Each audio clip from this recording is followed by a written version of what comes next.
YouTube, how you doing? It's Ian here from here and there. Now then, straight on with our next one, because we're really whizzing through this top 40. Now you're gonna love this logo, you really are. Yes, you know straight away what it is. It's a Class 50. Now then, these are made to hold more passenger trains, if I remember right. But I banged a few wagons behind that because I can't get to my coaches at the moment because it's a bit awkward. So I put some wagons behind it just to give you an idea of what it's like to see this with something behind it. It is a Class 50, and if you have a look, again, this one is not a new engine. It's over 30 years old. This one is, and to say it's that old, it hasn't done too bad, I don't think.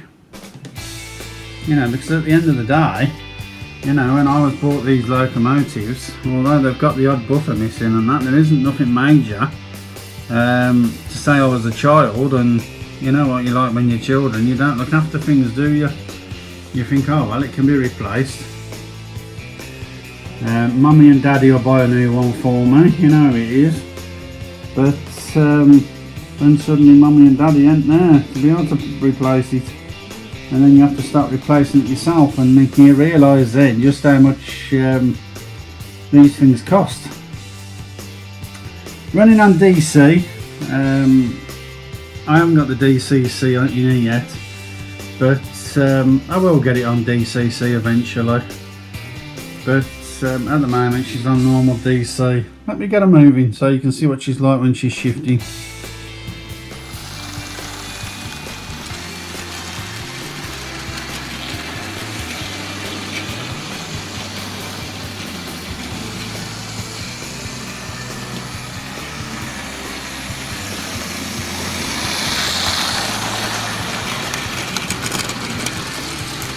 Not a bad train at all. Not a bad train at all.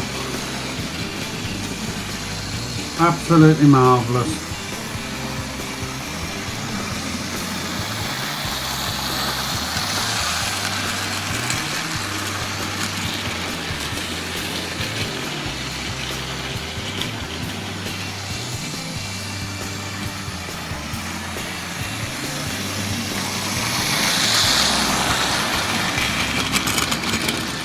The only reason, if I can just bring her around to a stop,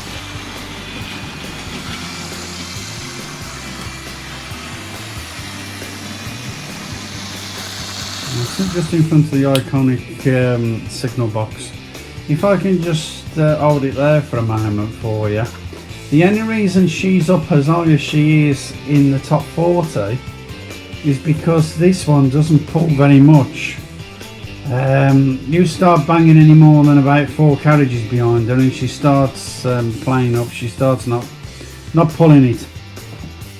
She'll start wheel spinning and all sorts, this one will. Because as we said, we're not just looking at the engine, we're looking at the pulling power, detail on the engine and all the rest of it. But apart from that, if I could just get her to grip them rails a bit better, she'd be a marvellous locomotive, she really would. I am going to put the driver in there eventually and what have you, but at the moment I'm going to leave it like it is because it's more sentimental really than, you know, anything else. But you must let me know what you think about this one now. She'll drive all day in reverse. Yeah, I'll just stick her in and you can have a quick look at her going in reverse. I gotta watch because we got the troublesome trucks behind us, and we know what happens when they start going backwards. They don't like it at all, do they?